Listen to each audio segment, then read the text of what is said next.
लेकिन सबसे बड़ी बात जो मैं आप लोगों को समझाना चाहता हूँ वो ये है कि साधन के अंदर रास्ता साधन ही दिखलाता है।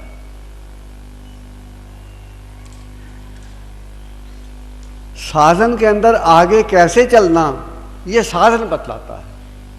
अगर साधन के अंदर कोई अड़चन आ गई है तो उस अड़चन को दूर कैसे किया जाए ये साधन ही बतलाएगा।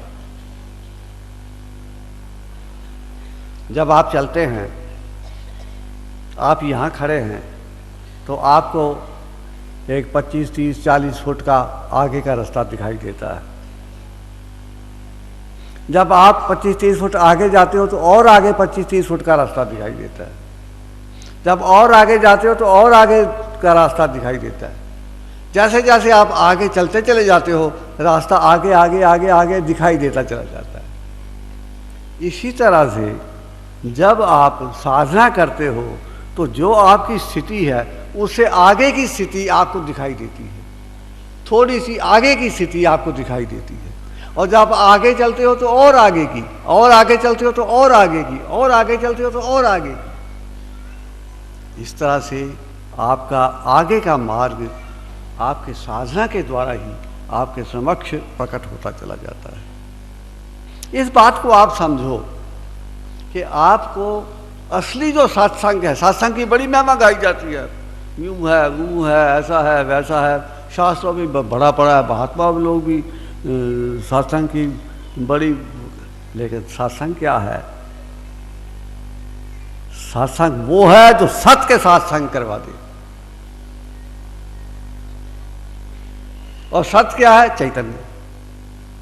तो जब तक चैतन्य नहीं होगा उसके साथ संग कैसे होगा भाई? चैतन्य के साथ, सत्य के साथ आपका संग होगा तो चैतन्य आपके सामने होगा तो उस संग के, सत्य के साथ संग भी होगा।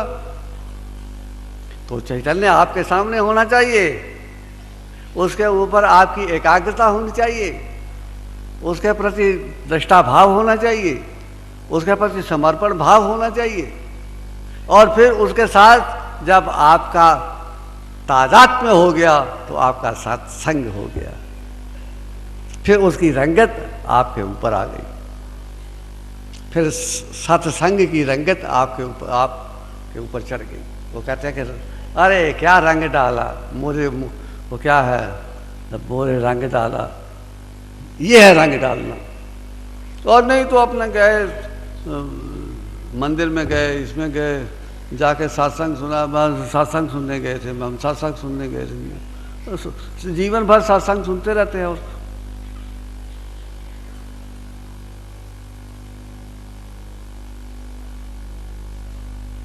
एक डाकू था, वो कोई सत्संग हो रहा था तो वो कोई अच्छी बात कह रहे थे पंडित जी, तो वो जो डाकू था वो बात सुनी तो उसको मन को लग गई, उसे वो बात अप्लाई कर दी। उसने पंडित जी से पूछा कि आपको कितने साल हो गए सत्संग करते हुए? कहने लगे बेटा साल क्या हो गया, हमारे बाप भी यही करते थे, हम भी यही करते हैं, हम तो सत्संग में ही हमारा तो जीवन बीतता है। फिर आपके ऊपर इन बातों का असर नहीं होता?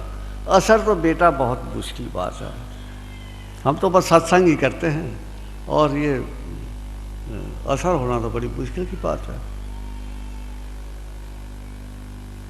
तो उसने कहा लो ये दूसरों को ही समझाने वाली बातें हैं, खुद अपने आप तो ठन ठन गोपाल ही है। तो मेरा कहने का मतलब ये है कि आप सत्संग करो, सत्संग करवाते रहो, पुस्तकें पढ़ते रहो, सब कुछ करते रहो, लेकिन मन तो वही का वही है, मन में तो फर्क आया नहीं।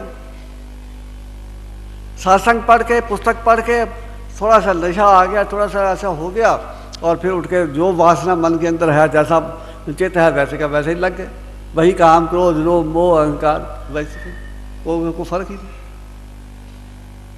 तो असली सत्संग वो है जो आपके अपने अंतर में होता है। असली सत्संग वो है जो आपको अंदर से ज्ञान प्राप्त होकर के आपके चित्त के अंदर जो भाव और ज्ञान पैदा करता है, वो असली सत्संग है, जिसको कहते हैं मौन व्याख्यान।